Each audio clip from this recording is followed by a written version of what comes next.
Sampah di halaman, sapu dan bersihkan, taruh di tempatnya. Sapu dan bersihkan, taruh di tempatnya.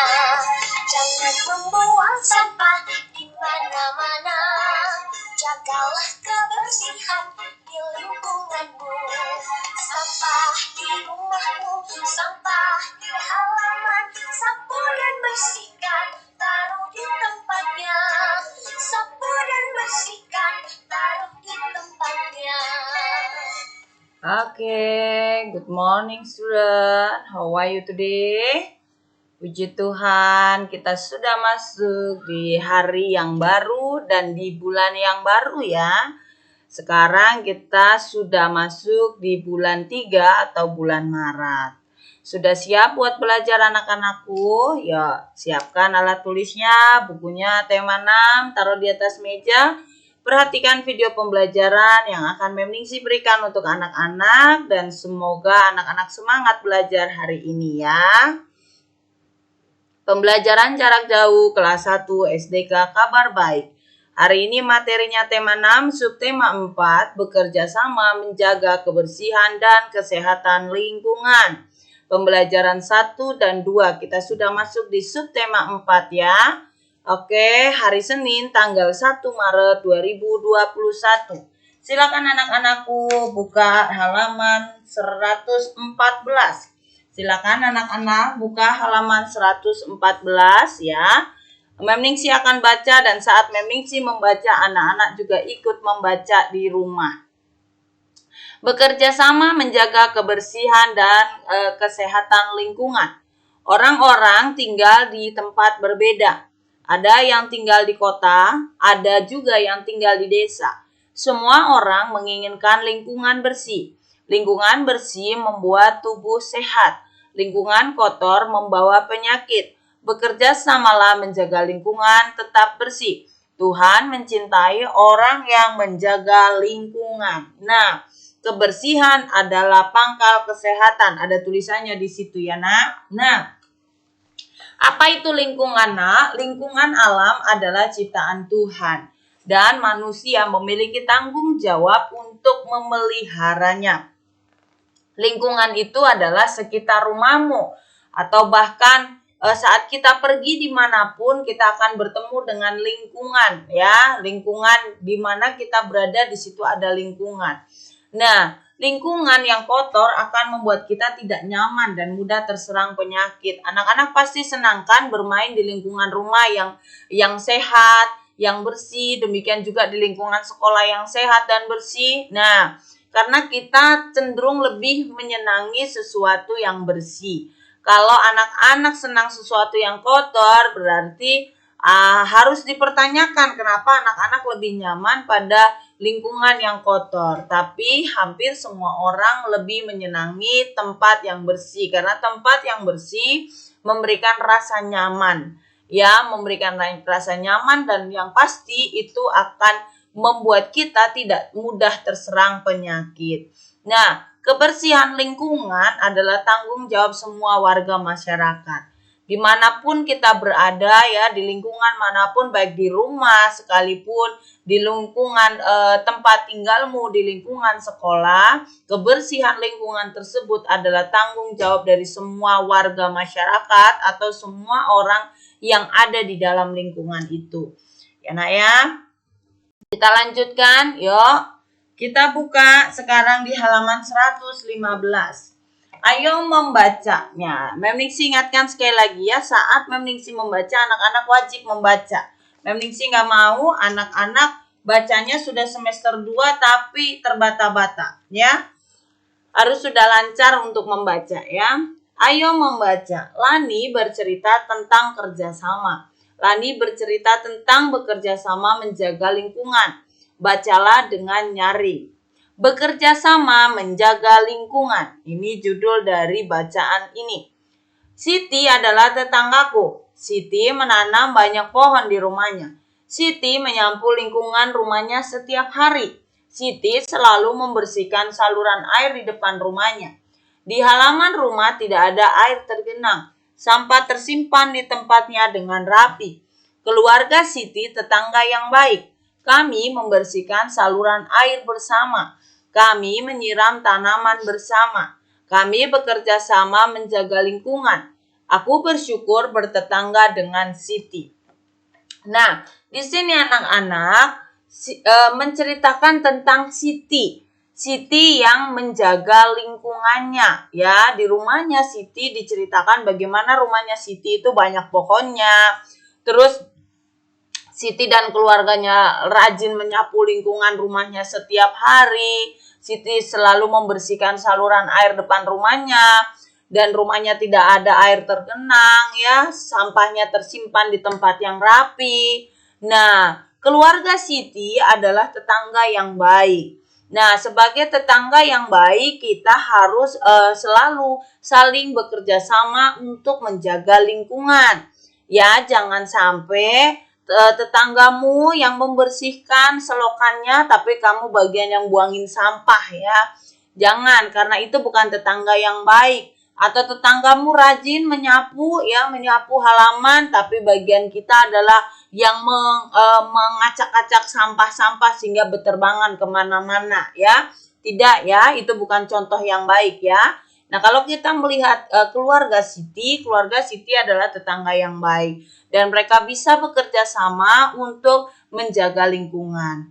Nah, ya, itu cerita tentang bekerja sama menjaga lingkungan. Nah, ini nanti anak-anak tolong anak-anak tulis ya, ini menjadi tugas anak-anak hari ini ya, di Ayo Menulis itu.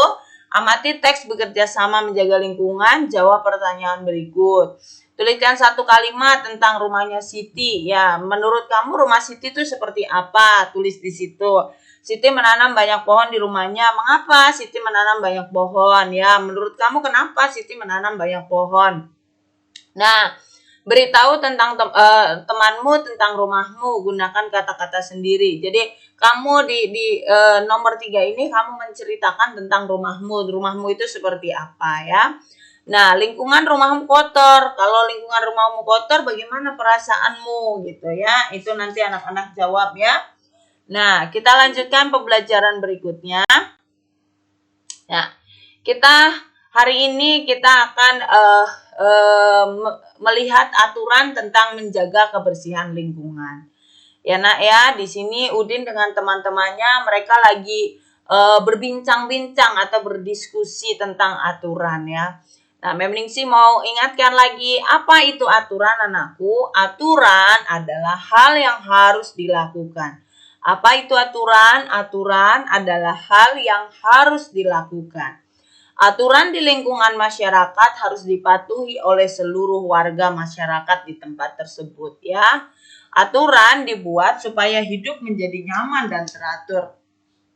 Kalau tidak ada aturan, maka semuanya akan berantakan. Kalau semua warga di komplek rumahmu membuang sampah sembarangan, membuang sampah di selokan, maka pasti lingkungan tersebut akan menjadi kotor, lingkungan tersebut akan mudah terserang penyakit, benar tidak? Ya, jadi aturan kenapa harus membuang sampah di tempatnya, kenapa harus menjaga kebersihan lingkungan itu dibuat supaya hidup menjadi nyaman dan teratur. Nah, jika tidak ada aturan maka akan menjadi kacau. Ya, jadi segala sesuatu aturan yang dibuat itu sebenarnya supaya hidup kita menjadi nyaman dan teratur. Dan itu bukan untuk pribadi tapi untuk kebersamaan. Untuk semua warga yang tinggal di lingkungan tersebut ya. Jadi anak-anak jika tinggal di suatu tempat, anak-anak menjadi bagian dari lingkungan tersebut, maka anak-anak juga memiliki kewajiban untuk menjaga kebersihan lingkungan itu. Ya, mulai hari ini jaga kebersihan lingkunganmu ya anakku. Nah, hari ini kita akan belajar tentang ungkapan pemberitahuan atau kalimat pemberitahuan.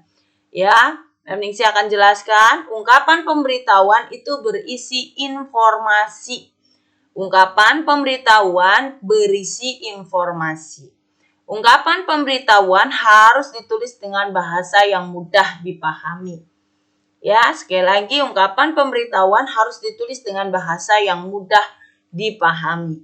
Ungkapan pemberitahuan harus jelas dan tidak berbelit-belit agar informasi dapat dipahami dengan baik. Jadi saat kamu memberitahu sesuatu, kamu harus menyampaikan dengan bahasa yang mudah dipahami dan jangan berbelit-belit. Supaya apa? Supaya informasi itu diterima dengan baik atau dimengerti dengan baik. Untuk memperoleh informasi dari sebuah pemberitahuan, kita harus mengetahui inti dari pemberitahuan tersebut. Jadi contohnya, ya, contohnya ada kalimat yang mengatakan di situ ya, jagalah lingkungan kebersihan rumahmu gitu misalnya ya. Nah, anak-anak harus tahu dulu apa sih sebenarnya pemberitahuan yang ingin disampaikan. Oh, saya harus menjaga kebersihan lingkungan. Kebersihan lingkungan saya. Ya, contoh lagi. Fitri terlambat datang ke sekolah. Pemberitahuannya apa? Oh, pemberitahuannya mengenai Fitri yang terlambat datang ke sekolah. Ya, jadi anak-anak harus tahu intinya apa, ya. Nah, penulisan ungkapan pemberitahuan diakhiri dengan tanda titik. Jadi di akhir kalimat pemberitahuan diakhiri dengan tanda titik, ya. Nah, berikut adalah contoh ungkapan pemberitahuan dan tanggapan, ya. Contohnya, 1. Fitri terlambat datang ke sekolah. Intinya apa? Fitri terlambat datang sekolah. Ya, nah di sini kita diberitahu bahwa Fitri datang ke sekolah terlambat, ya. Yang berikutnya, sampah yang dibuang ke selokan dapat menimbulkan banjir. Inti dari pemberitahuan ini adalah jika kita membuang sampah, maka akan mengakibatkan banjir, ya. Nah, ini. Jadi anak-anak harus tahu intinya itu apa. Berikutnya itu adalah Dedi gemar bermain sepak bola, ya. Dedi gemar bermain sepak bola. Pemberitahuan yang ingin info yang ingin diberikan di sini adalah Dedi itu senang bermain bola, ya. Nah, itu contoh-contoh dari ungkapan pemberitahuan. Nah, sekarang kita akan belajar tentang tanggapannya atau jawabannya. Tanggapan ungkapan pemberitahuan dapat berupa pendapat, persetujuan, atau pertanyaan. Nah, tanggapan harus disampaikan dengan santun, ya. Tanggapan itu harus disampaikan dengan santun. Misalnya, ya, Fitri pergi ke sekolah dengan mengendarai sepeda, ya. Oh, Fitri pergi ke sekolah dengan mengendarai sepeda. Misalnya ada teman kamu yang mengatakan, Fitri datang ke sekolah dengan naik sepeda loh, gitu. Kamu bisa memberikan pendapat atau persetujuan atau pertanyaan. Oh iya? Masa? Sejak kapan? Nah, itu berupa pertanyaan. Tapi kalau berupa pendapat, oh bagus ya, gitu. Ya, itu persetujuan. Itu pendapatnya, oh lebih baik dia naik sepeda motor, jadi lebih cepat, gitu. Itu pendapat, ya anakku ya. Jadi tanggapan pemberitahuan itu bisa berupa pendapat, persetujuan, atau pertanyaan, ya. Oke, itu untuk pembelajaran kita hari ini dan ini adalah tugas yang harus anak-anak kerjakan. Kerjakan halaman 116 ya, tadi Mem Ningsi sudah ingatkan. Ayo menulis, bacalah halaman 115, lalu jawablah pertanyaan di halaman 116. Lalu anak-anak kerjakan halaman 125. Ya. 5 kalimat tentang Edo, ya, buat 5 kalimat tentang Edo. Dari mana kamu bisa tahu kalimat-kalimat tentang Edo itu? Anak-anak bisa membacanya di halaman 123 dan 124. Lalu, ya di situ kan ada Udin tuh memberitahu kepada ayahnya tentang Edo. Edo itu begini, rumahnya Edo itu begini. Nah, kamu tuliskan info tentang Edo di situ, ya. Lalu kerjakan kerjakan LKS halaman 38 sampai 40 pelajaran bahasa Indonesia, PPKN dan matematika. Oke anakku, itu saja tugasnya untuk hari ini. Mem Ningsi tunggu pengumpulan tugasnya hari ini jam 13 ya. Tetap semangat dalam belajar, semangat mengerjakan tugas anak-anak. Tuhan Yesus memberkati dan ingat selalu menjaga kesehatan dengan menerapkan 5M ya. Oke, sampai di sini pembelajaran kita. Tuhan memberkati anak-anakku sekalian. Bye-bye.